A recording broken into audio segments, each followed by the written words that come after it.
మరి అన్ని జిల్లాలు తిరుగుతూ ఇవాళ మెదక్ జిల్లాకు నిన్న రావడం జరిగింది. మెదక్ జిల్లాలో మరి మా పర్యటన ప్రారంభం అవడమే నవంబర్ 14వ తారీఖు కాబట్టి రండి వరలక్ష్మక్క ఇస్మాయిల్ రండి తొందరగా ఇటు ఒక చేరి రండి ఇస్మాయిల్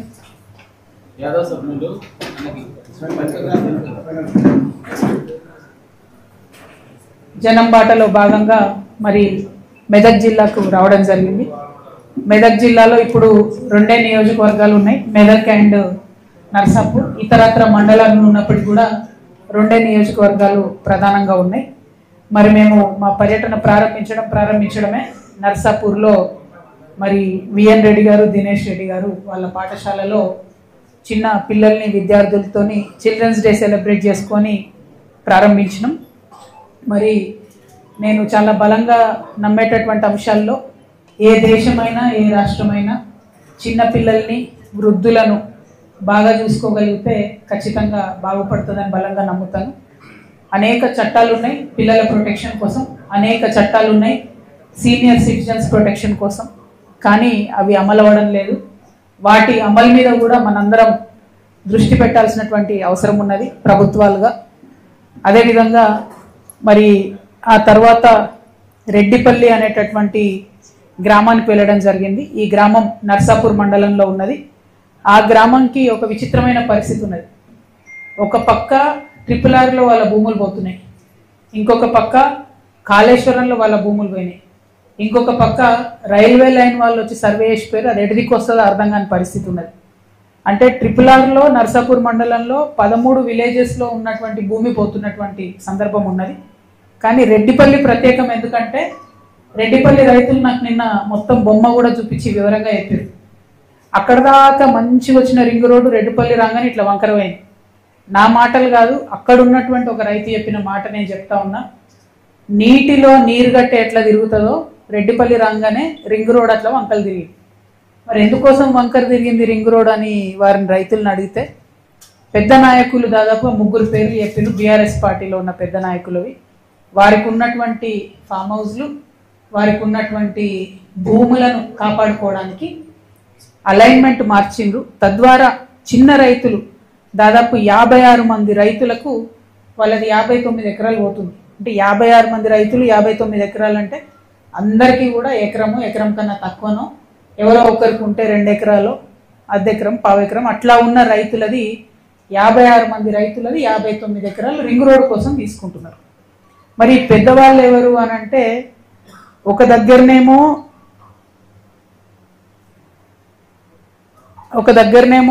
రెడ్డిపల్లి, చిప్పల్తిర్తి, తునికి ఈ 3 గ్రామాల మధ్యలో ఒక 400 ఎకరాల ఫామ్ హౌస్ వచ్చింది. దాని అలైన్మెంట్ మార్చి ఈ ఫామ్ హౌస్ పక్క నుండి పోయేటట్టు చేసుకున్నారు. తద్వారా ఆ భూమి విలువ పెరగాలని అక్కడ ఒక 5 స్టార్ రిసార్ట్ రన్ చేస్తూ ఉన్నారు. దాంట్లకు ఈ గ్రామాల ప్రజలకు ఎంట్రీ లేదట. సో ఈ గ్రామస్తులు అక్కడ ఏముందో చూద్దామని పోతే బైక్ మీద దొంగతనంగా మేము సంగారెడ్డి వాళ్ళం, హైదరాబాద్ వాళ్ళం అని చెప్తే అందులోకి రానిచ్చిలేరు ఫంక్షన్ ఉన్నప్పుడు. వాళ్ళు చూసొచ్చి చెప్పినటువంటి మాట గ్రామస్తులు, ఇది నాకు ప్రూఫ్ లేదు, కాకపోతే వాళ్ళు చెప్పేటటువంటి పేరు ఈ ఫామ్ హౌస్ హరీష్ రావు గారిదని చెప్తా ఉన్నారు, అందుకని అలైన్మెంట్ మార్చినారని చెప్తున్నారు. అదేవిధంగా చిన్న చింతకుంట గ్రామంలో గంగుల కమలాకర్ గారికి 15 ఎకరాల ల్యాండ్ ఉంది. అక్కడ 15 ఎకరాల్లో ఆయన కెమికల్ ఫ్యాక్టరీ పెట్టాలని కూడా వారు ట్రై చేస్తే చిన్న చింతకుంట గ్రామస్తులందరూ కూడా మరి వ్యతిరేకం చేస్తే ఆ ప్రపోజల్ ఆయన ఆపేసి, కానీ ఓనర్షిప్ వారిదే ఉందని చెప్తా ఉన్నారు. నాకు క్లారిటీగా లేదు. అయితే దానికోసం అలైన్మెంట్ మార్చిరని చెప్తున్నారు. అంటే లిటరలీ వాళ్ళు నాకు చెరువు దగ్గర తీసుకుపోయి చూపించారు. ఫస్ట్ అలైన్మెంట్లో గంగుల కమలాకర్ గారి ద్వారా ల్యాండ్ ద్వారా పోతుంది కాబట్టి మార్చిండ్రు. ఇంకొక అలైన్మెంట్ ఈ 400 ఎకరాలు హరీష్ రావు గారిది అని చెప్పబడుతున్నటువంటి ల్యాండ్ పక్క నుండి వచ్చేటట్టు మార్చిండ్రు. ఇంకొక అలైన్మెంట్ మన నవీన్ రావు గారు అని ఎమ్మెల్సీ ఉంటారు, ఆయనది 18 ఎకరాల ల్యాండ్ ఉంది, ఆ ల్యాండ్ పోకుండా మార్చిరని చెప్తుంది. సరే ఇది ఎవరి ల్యాండ్ ఏందన్నది వాళ్ళు వచ్చి క్లారిటీ ఇచ్చుకోవాలి. ఎందుకంటే గ్రామస్తులు పదే ఈ పేర్లే ఎత్తురు. నిన్న మీరు అందరు కూడా చూసి లైవ్ ఉంది, సీక్రెట్ ఏం లేదు, అదే పేర్లు చెప్తూ వచ్చి. ఇక్కడ నా బాధ ఏంటంటే ఇట్లాంటి విషయాలు కేసీఆర్ గారికి తెలిసి హైదరాబాద్కి కూతవేటు దూరంలో ఉన్నటువంటి మెదక్ జిల్లాలో పర్ క్యాపిటా ఇన్కమ్ అంటే తలసరి ఆదాయం 2,24,000 రూపాయలు ఉన్నది. అదే యావరేజ్ తెలంగాణ తలసరి ఆదాయం 3,17,000 పైచిల్కు ఉన్నది.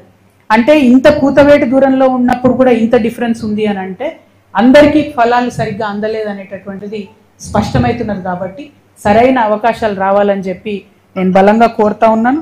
ప్రత్యేకించి మన యువతకి గ్రూప్ 1 ఉద్యోగాలలో ఈ ప్రభుత్వం చేస్తున్నటువంటి అన్యాయం, తెలుగు మీడియంలో ఉర్దూ మీడియంలో రాస్తున్నటువంటి వాళ్లకు మన ప్రభుత్వం చేస్తున్నటువంటి ఈ ప్రభుత్వం చేస్తున్నటువంటి అన్యాయం. అదేవిధంగా ఎప్పుడు ఎవరు ఉద్యోగాలు అడిగినా కూడా ఉట్టి గ్రూప్సే అన్నట్టు మభ్య పెడతా ఉన్నారు. కానీ వాస్తవానికి పోలీసులలో నియామకాలే జరుగుతలేవు, మొత్తం ఖాళీగా ఉన్నాయి. జేఎల్లు, డిఎల్లు, ఏఈలు వీళ్ళది మాట్లాడతలేరు. అసలు హెల్త్ సెక్టార్స్లో ఏఎన్ఎంస్, ల్యాబ్ టెక్నీషియన్స్ వాళ్ళని తీసుకుంటలేరు. యూనివర్సిటీలలో ఇంతవరకు పర్మనెంట్ స్టాఫ్ లేరు, టీచింగ్ కావచ్చు, నియామకాలు చేస్తలేము. గురుకులాలలో గెస్ట్ ఫ్యాకల్టీస్ లేవు, హాస్టల్ వార్డెన్స్ లేరు, R&B నియామకాలు లేవు, ఆర్టీఐలో లేదు. అంటే ఎందుకు ఇవన్నీ చెప్తా ఉన్నంటే ఓవరాల్గా రాష్ట్రంలో ఉన్నటువంటి పరిస్థితులన్నీ మనం గమనిస్తే మన తెలంగాణ సామాజిక తెలంగాణ కావాలంటే అన్ని రకాల మార్పులకు నాంది పలకాలే. మనం బీఆర్ఎస్ హయాంలో కొంత జరిగింది, కాంగ్రెస్ వచ్చినాక ఏమీ జరుగుతలేదు అనేటటువంటి భావన ప్రజల్లో ఉంది. మరి అది పోవాలే, మార్పు నిజంగా మొదలవ్వాలంటే తెలంగాణ జాగృతి లాగా బలంగా ప్రజల పక్షాన నిలబడి అడిగే వాళ్ళు ఉండాలనే ఉద్దేశంతోనే మేము ఈ జాగృతి జనంబాట కార్యక్రమం మొదలుపెట్టినాం. ఈ జనంబాటలో మేము ఒకటే అంశం చేస్తున్నాం, సమస్యల దగ్గరికి వెళ్తున్నాం, ప్రజల దగ్గర నుండి సమస్యలు తెలుసుకుంటున్నాం, దాన్ని ప్రభుత్వం దృష్టికి తీసుకొస్తున్నాం, తద్వారా దాన్ని పరిష్కరించేటటువంటి ప్రయత్నం చేస్తూ ఉన్నాం. ఇది అది అని కాదు, ఏ రంగంలో అయినా మేము ప్రయత్నం చేస్తున్నాం. అందుకే ప్రతి జిల్లాకు 2 రోజులు ఉంటున్నాం. నిన్న చాలా సమస్యలు విన్నాం. ఇలా పొద్దున కూడా ఇక్కడికి వచ్చేటప్పుడు నేను పాల రైతులతో మాట్లాడి రావడం జరిగింది. నిజంగా కూడా హైదరాబాద్లో ఉండే మాకు తెలుసు, పాలు పిల్లలకు పట్టాలన్నా మనం తాగాలన్నా చాలా టెన్షన్ అవుతుంది, దేంట్లో ఏ మందు కలిపినరో తెలియనటువంటి పరిస్థితి ఉన్నది. సో పాల రైతులకు మంచి సపోర్ట్ ఇవ్వాల్సినటువంటి అవసరం ఉన్నది. అయితే ఇక్కడ ఉన్నటువంటి పెద్ద నాయకులు వాళ్ళు ప్రైవేట్గా పాల వ్యాపారాలు పెట్టుకున్నారు. ఎస్సీ, ఎస్టీ, బీసీ హాస్టళ్లకు టెండర్లు లేకుండానే పాలు అమ్ముకొని వాళ్ళు పైసలు సంపాదించుకున్నారు. హరీష్ రావు గారు, వారి ఫ్యామిలీ, వారి సతీమణి అందరూ. కానీ మరి పాల రైతులకు మాత్రం లాభం జరగలేదు. ఈ మాట నేను ఎందుకు చెప్తా ఉన్నా అంటే ఈ ముఖ్యమంత్రి గారికి సంబంధించినటువంటి ఇప్పుడున్న ప్రభుత్వంలో official PRO of the chief minister గారు అయోధ్య రెడ్డి బోరెడ్డి గారు 2024 సెప్టెంబర్ 22 రోజు 2024 సెప్టెంబర్ 22 రోజు ఒక ట్వీట్ చేసి ఏమనంటే హరీష్ రావు గారు వారి సతీమణి పాల వ్యాపారంలోకి దిగిండ్రు, టెండర్లు లేకుండా ఎస్సీ, ఎస్టీ, బీసీ గురుకులాలకు వీళ్ళు పాలు సప్లై చేసుకున్నారు, అది బీసీలకు, ఎస్సీలకు, ఎస్టీలకు, మైనార్టీలకు దక్కాల్సినటువంటి అవకాశాలను వీళ్ళు తీసుకొని వీళ్ళు పాల మీద డబ్బు సంపాదించుకున్నారని చెప్పిండ్రు. కానీ ఆ తర్వాత 4-5 రోజులలో ట్వీట్ గాయం.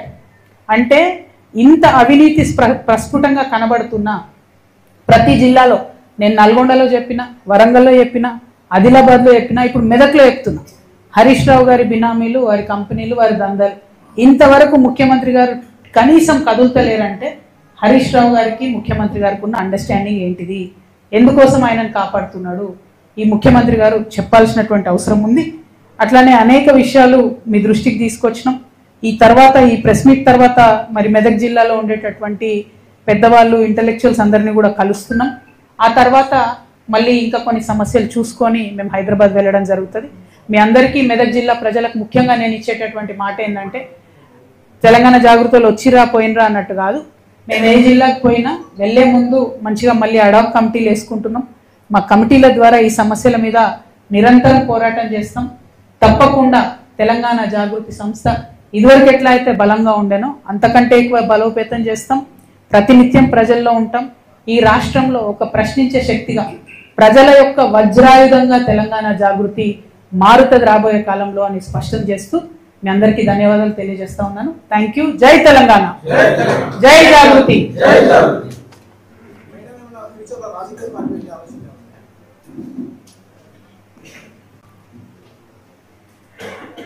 ఇప్పుడు రాజకీయ పార్టీ అనేటటువంటిది పక్కన పెడదాం బ్రదర్. నేనేమంటున్నా అంటే నేను 20 సంవత్సరాలు ఒక రాజకీయ పార్టీ కోసం పనిచేసిన బీఆర్ఎస్ పార్టీలో.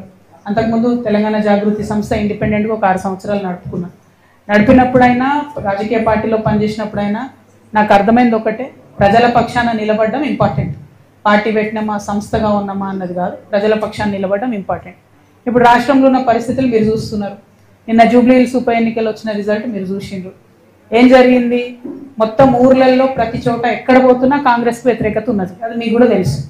అంత వ్యతిరేకత ఉన్నా అన్ని వేల మెజార్టీతో కాంగ్రెస్ పార్టీ ఎట్లా గెలిచింది, ఎందుకు గెలిచింది అంటే అనుకున్న స్థాయిలో ప్రతిపక్షమైనటువంటి బీఆర్ఎస్ అందుకొని పనిచేయలేకపోతుంది అన్నది క్లారిటీగా అర్థమవుతున్నది.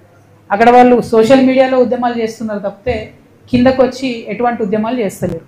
ఇంకొకటి పేరుకు కృష్ణార్జునులు అని చెప్పుకొని ట్వీట్లు పెట్టుకొని వాళ్ళది వాళ్ళు ఒకళ్ళు జబ్బ ఒకళ్ళు జరుచుకుంటూ తప్పితే ఒకళ్ళు వీపు ఒకళ్ళు జరుచుకుంటూ తప్పితే పెద్దగా క్షేత్రస్థాయిలో పనిచేయలేదని అర్థమైంది. ఇలా చాలా కుట్రలు కూడా జరిగినాయి అనుకోండి జూబ్లీహిల్స్ ఎన్నికలలో. అవి సమయం సందర్భం వస్తే తప్పకుండా అవి కూడా చెప్తాం. కాకపోతే ప్రతిపక్షాలు ప్రజల ఎక్స్పెక్టేషన్ మేరకు పనిచే కళ్ళకు గంతలు కట్టి ఇట్లాంటి పనులు చేయడం ద్వారా ఓడిపోయాను. సరే నేను బీఆర్ఎస్లో లేను కానీ లోపాలు ఏంది అని అనలైజ్ చేసుకోవాలి కాబట్టి చెప్తాం. పక్కన నర్సాపూర్ పోయినాం. తొగొంట పోతుంటే షెడ్ మన మడిగలు ఉంటాయి కదా, మడిగలల్లో ఎస్టీ బాలుర హాస్టల్ నడిపిస్తారు. ఎస్టీ బాయ్స్ హాస్టల్ మడిగల్, లిటరల్లీ మడిగల్. 5వ తరగతి నుంచి 12వ తరగతి వరకు పిల్లలు ఉంటారు. అంటే ఏంటంటే ఆ మడిగే పక్కకే రోడ్డు పోతుంది, స్టేట్ హైవే.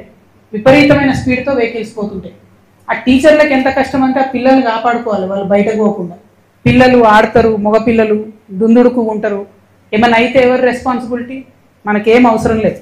ఎందుకంటే ఆ మడిగలకు ఎక్స్ఎమ్మెల్యే మదన్ రెడ్డి గారికి నెలకు 1,60,000 రూపాయలు కిరాయి వస్తుంది, బాజాప్తా బై చెక్ వస్తుంది. అంటే ఈ హాస్టల్ని ఎస్టీ బాయ్స్ హాస్టల్ ఏదైతే పెట్టిరో అది కనుక కేసీఆర్ గారు చూసి ఉంటే ఎట్టి పరిస్థితులలో ఒప్పుకునే వాళ్ళు కాదు. ఎస్టీ బాయ్స్ హాస్టల్ శాంక్షన్ చేసిరు, దానికి డెఫినెట్గా ఒక సేఫ్ బిల్డింగ్ ఉండాలి. అంటే అప్పుడున్న ఎమ్మెల్యే గారు ఆయన మడగల్ని ఇచ్చేసిడు. ఎంత అన్యాయం అండి. సరే పోనీ టెంపరీగా లేదో 2 నెలలు 3 నెలలు నలిపినట్టు ఒకటి. 5 సంవత్సరాల నుంచి అదే కథ. 5 సంవత్సరాలలో మార్చుకోరాదా? పోనీ 2 నెలలు 3 నెలలు ఐ అండర్స్టాండ్. కానీ 5 సంవత్సరాల తర్వాత కూడా ప్రత్యేకంగా బిల్డింగ్ కట్టించకుండా లేదు మంచి బిల్డింగ్లోకి మార్చకుండా చాలా అన్యాయం. ఇది చాలా దారుణం. ఇప్పుడున్న ప్రభుత్వాన్ని నేను రిక్వెస్ట్ చేస్తున్నా, ఇమీడియట్గా హాస్టల్ మార్చండి దయచేసి. నేను వెళ్ళి చూసిన, అక్కడ కూర్చొని పిల్లలతో పాటు తిన్నా, మంచిగా ఉంది, ఫుడ్ బాగుంది, టీచర్స్ ప్రయత్నం చేస్తున్నారు. కానీ ఎంత ప్రయత్నం చేసినా రోడ్డు మీద కూర్చొని వాళ్ళు ఏం చదవాలి, ఆ పొల్యూషన్ ఎట్లుంటుంది, దయచేసి ఆలోచించవలసిందిగా ఇప్పుడు ప్రభుత్వానికి నేను చెప్తా ఉన్నా. సో బేసికల్లీ సెకండ్ రెడ్డిపల్లి ప్రాంతానికి పోయినప్పుడు ఆ రెడ్డిపల్లి రైతుల బాధలు వర్ణనాతీతంగా ఉన్నాయి. వారి కోసము కలెక్టర్ గారు వచ్చి ఏం చెప్తారంటే మీ ట్రిప్లర్లో పోయేటటువంటి మీ భూమిని నేను 3 విడతలుగా పేమెంట్ చేస్తాను అని చెప్తున్నాడు కలెక్టర్ గారు. కానీ ప్రజలు నమ్మడం లేదు. నేను కోరేది ఒకటే కలెక్టర్ గారిని, మీరు 3 విడతలుగా డబ్బులు ఇస్తా అంటే 3 విడతలుగా ఎకరానికి మీరు ఇస్తానన్నటువంటి 44 లక్షల రూపాయలు కాకుండా 1 కోటి రూపాయలు ఇవ్వాలని అక్కడ డిమాండ్ చేస్తూ ఉన్నారు ప్రజలు. అది కూడా మీరు రిటర్న్లో ఇవ్వండి, రాసి ఇవ్వండి, మేము 3 దఫాలుగా ఈ 1 కోటి రూపాయలు పేమెంట్ చేస్తామని రైతులు భూమి ఇవ్వడానికి రెడీగా ఉన్నారు. లేదంటే అక్కడ కాళేశ్వరం కాలువ ఏదైతే ఆ ఊరు నుంచి పోతుందో అక్కడ ఒక 156 ఏకర్స్ 156 ఎకరాలు ఎక్సెస్ ఉన్నది ల్యాండ్. భూమికి బదులుగా భూమి ఇవ్వమని అక్కడ రైతులందరూ కూడా వాళ్ళ మాటగా మీడియా తరఫున ప్రభుత్వానికి చెప్పమని నాకు నిన్న కోరినారు. భూమి బదులు భూమి ఇచ్చినా వెళ్ళిపోతాం, లేదు 1 కోటి రూపాయలు పర్ ఏకర్ ఇస్తాం, 3 దఫాలుగా ఇస్తామని రాతపూర్వకంగా ఇచ్చినా వెళ్ళిపోతామని చెప్పి వారు కోరడం జరిగింది. అయితే ఇక్కడ ఇంకొక సమస్య ఏముందంటే పాపం చాలా మంది వేమ్లఘాట్లో మల్లన్న సాగర్లో భూములు పోయిన వాళ్ళు వచ్చి రెడ్డిపల్లిలో కొనుక్కున్నారు. ఇప్పుడు వాళ్ళ ల్యాండ్ మళ్ళీ పోతుంది ట్రిప్లర్లో. సో బీభత్సమైన పరిస్థితి ఉంది. ఇక్కడ ఈ ఒక్క జిల్లాలోనే కాదు, నేను నల్గొండలో కూడా ఇదే పరిస్థితి చూసిన. సో నేను ప్రభుత్వాన్ని రిక్వెస్ట్ చేసేది ఏంటంటే డబుల్ ఎవరి అయితే మనం ల్యాండ్ అక్వైర్ చేస్తున్నామో వాళ్ళకు కొంత సానుభూతితో ఆలోచించి మంచి ధర ఇవ్వవలసిందిగా నేను రిక్వెస్ట్ చేస్తూ ఉన్నాను. ఆ తర్వాత మేము గన్పూర్ ఆయకట్టుకు పోయినాం, ఏడుపాయల దుర్గమ్మను దర్శించుకున్నాం. అయితే అమ్మవారు సంవత్సరం పొడుగుతా ప్రతి సంవత్సరం ఒక 60 రోజులు మునిగిపోతూ ఉన్నారు కాబట్టి గన్పూర్ ఆయకట్టు ఎత్తు పెంచాలి అని చెప్పి మేము డిమాండ్ చేస్తూ ఉన్నాం. ఎత్తు పెంచడానికి డబ్బులు ఆల్రెడీ శాంక్షన్ అయి ఉన్నాయి. కానీ ఇరిగేషన్ మంత్రిగా మరి అప్పుడు హరీష్ రావు గారే ఉండే, కానీ ఆయన ఎందుకో మరి పట్టించుకోలేదు. ఈ గన్పూర్ ఆయకట్టు 0.2 TMC ఉండే, ఇసుక పేరుకపోయి 0.138 TMCకి దాని కెపాసిటీ పడిపోయింది. సో తర్వాత డెసిషన్ జరిగింది 0.3 TMCకి కెపాసిటీ పెంచాలని చెప్పి 43 కోట్ల రూపాయలు 2016లో మంజూరు చేసింది. కానీ 2024 వరకు కూడా ఖర్చు పెట్టింది ఎంత అంటే 18 కోట్లు. మరి మీరే ఇరిగేషన్ మినిస్టర్గా ఉన్నారు హరీష్ రావు గారే, ఆయనే ఫైనాన్స్ మినిస్టర్గా ఉన్నారు. మెదక్ అంటేనే హరీష్ రావు, హరీష్ రావు అంటేనే మెదక్ అని చెప్పినటువంటి పరిస్థితి. ఎందుకు మరి ఇంత జాప్యం జరిగిందన్నది తప్పకుండా ప్రజలకు చెప్పాల్సినటువంటి అవసరం ఉంది. అదేవిధంగా 1.72 అడుగుల ఎత్తు పెంచితే పాపన్నపేట మండలంలో నాగ్సాన్పల్లి, షేరిపల్లి, కోడపాక, గాజులగూడెంలో భూములు పోతా ఉన్నాయి. కొల్చారం మండలంలో చిన్నగన్పూర్, సంగాయిపేటలో కూడా భూములు పోతా ఉన్నాయి. అయితే భూములు అక్వైర్ చేసుకోవడానికి 13 కోట్లు కావాల్సి ఉంటే కేవలం 5 కోట్లు రిలీజ్ చేసి. అయితే ఇక్కడ మెదక్లో నేను ఒక పెక్యులియర్ సిచ్యువేషన్ అబ్జర్వ్ చేసిన, వేరే జిల్లాలో లేనటువంటిది. మొదలుపెట్టిండ్రు 3 ప్యాకేజీలు కాళేశ్వరం 17, 18, 19. అవసరమైన డబ్బు ఎంత అంటే 2,562 కోట్లు, కానీ ఇచ్చింది ఎంత 991 కోట్లు.